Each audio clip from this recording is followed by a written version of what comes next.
seri 23. Mempersembahkan serial Sandiwara Radio Borobudur. Mereka masih bertarung sengit.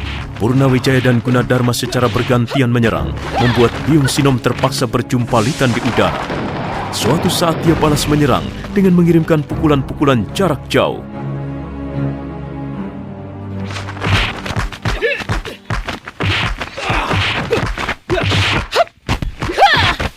Modar kamu! Modar kamu! Ayo pukul lagi! Pukul! Mana? Mana pendekar-pendekar Mataram yang terkenal berani dan tangguh itu? Hanya segini saja kemampuannya. Awas! Hup!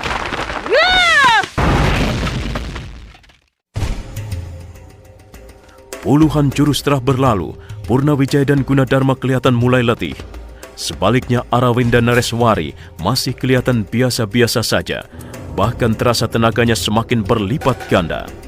Gadis cantik yang tubuhnya kesurupan arwah Biung Sinom itu sekarang merasa di atas angin. Suatu saat, Gunadarma sedikit lengah, dia terlambat menarik mundur tubuhnya. Sebuah pukulan jarak jauh Arawinda meluncur deras, tepat menghajar punggungnya. Gunadarma terkejut, tapi dia hanya sempat merasakan tubuhnya terlempar ke udara dan jatuh melintang di tengah jalan pada saat mana iring-iringan tanduk Ibunda Permaisuri lewat di situ. Gunadarma, ada apa? Apa yang terjadi? Ampun Ibu Suri, ada seorang pengacau. Dia membuat kerusuhan di halaman vihara. Siapa orangnya? Ampun, kami sudah berusaha meringkusnya. Tapi dia sangat gesit. Tunggu Paman Guna, aku tahu. Pasti pengacau itu orang dari kelompok Sanjaya. Mereka tidak senang Kamulan berdiri. Mereka menganggap bangunan suci itu hanya untuk orang-orang Sailendra. Bukan Pangeran, bukan soal itu.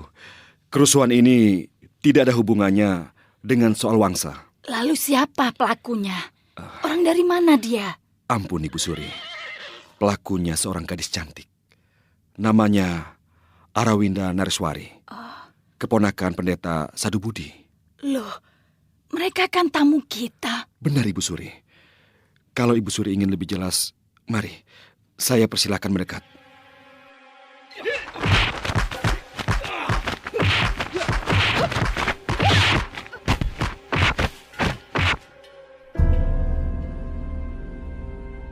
Ibunda Permaisuri melangkah di samping Gunadarma. Dia Lokapala mengiring di belakang bersama para pengawal kerajaan. Mereka langsung menuju pelataran vihara bagian samping, di mana tampak Purnawijaya dan Arawind dan Nareswari masih bertarung.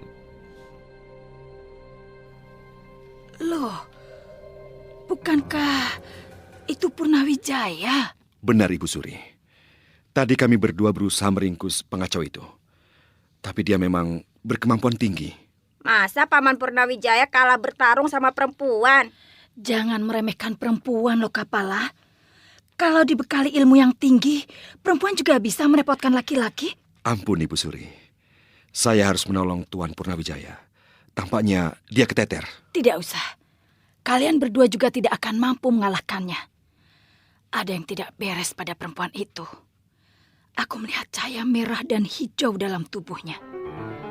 Coba Gunadarma, hentikan pertarungan. Suruh Purnawijaya minggir.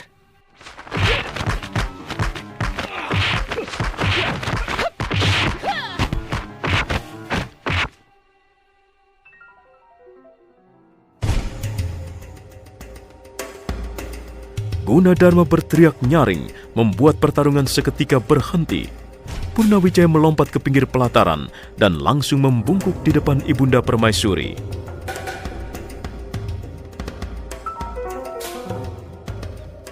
Ampun Ibu Suri, saya tidak tahu kehadiran Ibu Suri. Ada seorang perusuh yang cukup merepotkan. Akan kuhadapi dia. Ampun Ibu Suri, dia berbahaya sekali. Kami berdua belum putus asa. Kami masih berusaha mencari kelemahannya. Saya kira Ibu Suri tidak perlu turun gelanggang. Ini sudah menjadi tanggung jawab kami. Dan kami berjanji akan menyelesaikannya. Kalian tidak perlu mengkhawatirkan diriku. kalian pikir seorang Ibu Suri hanya pandai bersolek? Sama seperti Lokapala. Kalian terlalu memandang remeh kaum perempuan. Ampun Ibu Suri, kami tidak bermaksud meremehkan Paduka. Kami mohon, dalam hal ini Ibu Suri jangan salah paham. Kami bermaksud baik. Sudahlah, kalian minggir dulu. Biar aku yang menghadapinya. Lagi pula sebenarnya aku yang diinginkannya. Hei, Biung Sinom. Ini, lawan aku. Apa yang kamu lakukan di sini? Membuat kacau, membuat rusuh, menggagalkan dan menghancurkan Kamulan Bumi Sambara Budura, bangunan suci yang diidam-idamkan almarhum suamiku. Siapa kau? Aku Ibu Suri, istri almarhum Sri Maharaja Samaratungga. Namaku Arawinda Nariswari. Aku datang dari negeri Pali. Aku ke Mataram bersama pamanku, Pendeta Sadu Budi. Kami mendengar berita dari para pedagang kapal laut bahwa sedang dibangun sebuah vihara raksasa di tanah Jawa.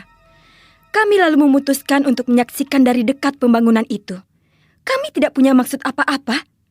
Kami hanya ingin melihat dari dekat. Lalu mengapa kamu membuat kerusuhan? Aku tidak membuat kerusuhan. Kamu baru saja bertarung dengan Purnawijaya dan Gunadarma. Aku tidak bertarung dengan siapa-siapa. Diam! Aku tidak tanya sama kamu. Apa maksudmu, Ibu Suri? Diam, kataku. Hayo, Biung Sinom. Jangan sembunyi dalam tubuh orang yang tak berdosa. Keluar kamu. Aku tahu kamu masih menaruh dendam padaku.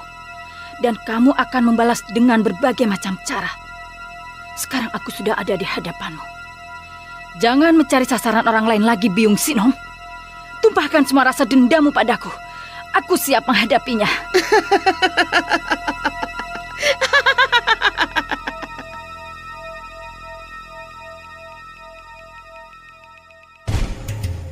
Ibunda Permaisuri tersenyum sinis sambil mundur setapak. Sementara suara Arawinda Nareswari yang lembut sama sekali berubah menjadi suara Biung Sinom yang kasar dan garang. Wajahnya berangsur-angsur berubah dari pesona wajah gadis seberang lautan menjadi serba mencicikkan. Matanya tidak lagi indah, melainkan liar laksana mata seekor burung pemangkan bangkai.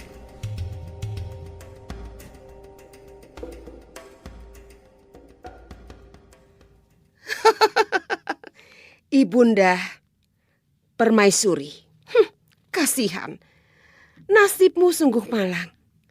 Janda setengah tua yang malang. Biung Sinom. Apa?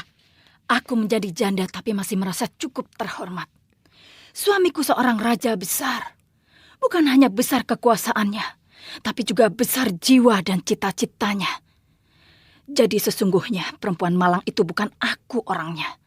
Tapi kamu, Sinom. Kamu perempuan malang itu.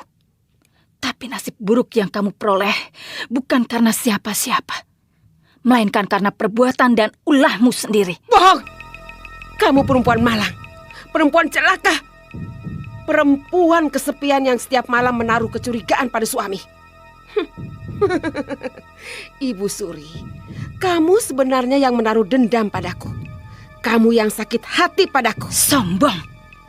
Kamu hanya seorang pelayan di istanaku. Aku memungutmu dari pinggir jalan sebagai seorang perempuan hina yang tak ketahuan lagi kemana lari nasibnya. Aku yang mengangkatmu dari kubangan derita. Lalu kamu kubawa ke istana dan kujadikan salah seorang abdi.